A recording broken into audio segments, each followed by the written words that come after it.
You go over their x-rays, and then I'll simply say, listen, Leslie, I'm going to have you lay face down, and I'm going to show you what we're going to do, and then I'm going to tell you our game plan. You adjust them first, and then you set them up. When a patient sets up after adjustment, what do they say? I feel. Now you've changed their state. Now they're receptive to hear you. Now they know it didn't hurt. Oh, I feel better. Innate is teaching and speaking to them. Yes? So he sits up, and I said, Leslie, here's what I want you to understand. When you come to see me, I'm not popping or cracking anything. Okay, that's not what I'm doing. What I'm doing is, like I showed you on the x-ray, I'm putting motion back in an area of your spine that hasn't been moving. We know it hasn't been moving because we can see it on the x-ray, and you can feel it, right? Okay, so here's what I want you to think about. I want you to kind of picture this as a short workout program for your spine. Leslie, if you go to the gym and work out, you're probably going to go to the gym at least, 3 days a week? Yeah. You can try once a month, but it ain't going to work out very well for you, is it? No. All right, so you're going to go to the gym about 3 days a week, aren't you? Then you're going to get the best benefit from that. You know, that's how the body works, yes? Well, this is exactly the same thing. I'm going to need to see you about 3 days a week. We got to put motion in that joint, get the best change. Now listen to me, Leslie, it's not forever. Let me ask you a question. If you break this arm, you're going to wear a cast, won't you? You'll probably wear that for about 8 weeks? Okay, that's how long it takes that bone to heal. Leslie, listen, what I'm trying to introduce you to is a healing process. This isn't a quick fix. You're going to probably start feeling better for that. I'm not really concerned with how you feel. If all I cared about, Les, is how you felt, I would give you a handful of Advil, a shot of tequila, and I'd send you home, all right? That's not what you want, is it? No. So we're going to see you 3 times a week for approximately 8 weeks. Now, Leslie, listen to me. This is the most important part of this whole program. If you've ever wore braces or know anyone that did, they have a little crooked bone in their mouth. They wear braces for 3 to 5 years? Yeah. And then after they take their braces off, then what do? They put a retainer on. If you don't put the retainer on, what happens? It goes back. Listen, tissue has memory. Muscles have memory. Ligaments and all that has memory. Your spine has a tendency to do the same thing. So Leslie, what we're going to do is once we get you stable, then I'm going to see you once a week. And we're going to do that 6 or 8 times. We're going to call those retainer visits. Does that make sense? At the end of that, you and I are going to have a very strong conversation, as long as things are going well, about maintaining all this. But until then, this is what we need to do to get you back on track. You got any questions about that, Les? All right. I want you to have a great rest of your day. Talk to the girls out front. They'll take care of everything else. Let's hear it for Leslie. Raise your hand if you think that I said anything that wasn't true. Was it pretty simple? Straight to the point?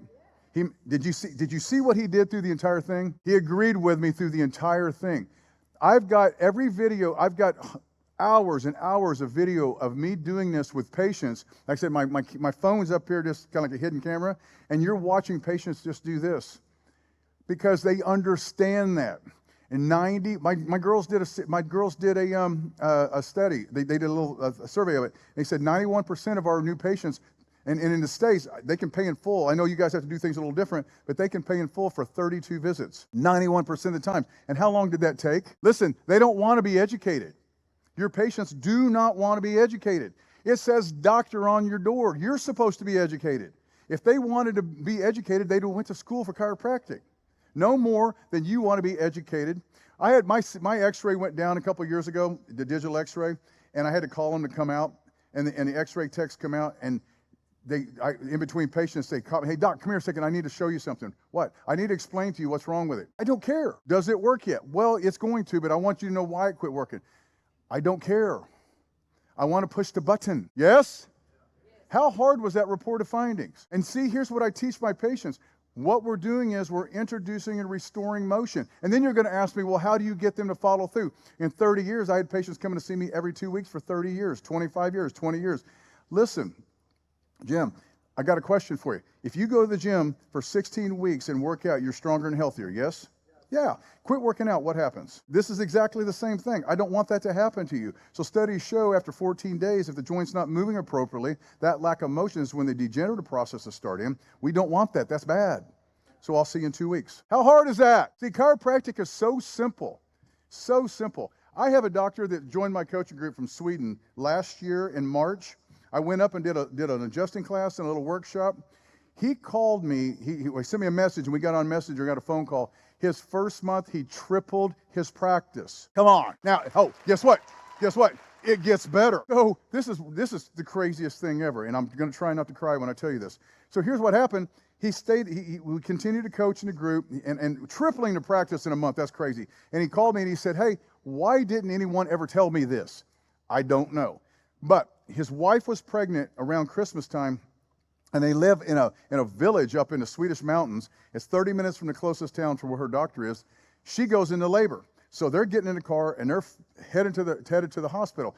He gets on the phone with the hospital and says, hey, my wife's going into labor. And the lady he's telling me the story. The lady on the phone says, she's fine, take your time. All of a sudden he hears, she screams, I feel the baby's head. The lady on the phone goes, okay, here's what you do. So long story short, she delivers this baby in the car on the way to the hospital. Just like a true dude. Every dude in there who would do this. He gets a cell phone out. He takes a picture, sends it to me. Ooh, she's holding this baby, the umbilical cord, and bless her heart, she looked like she'd been hit by a bus. Like you can only imagine. But he had to take a picture and send it to me. He said, Doc, I sent you that, and I wanted you to know something.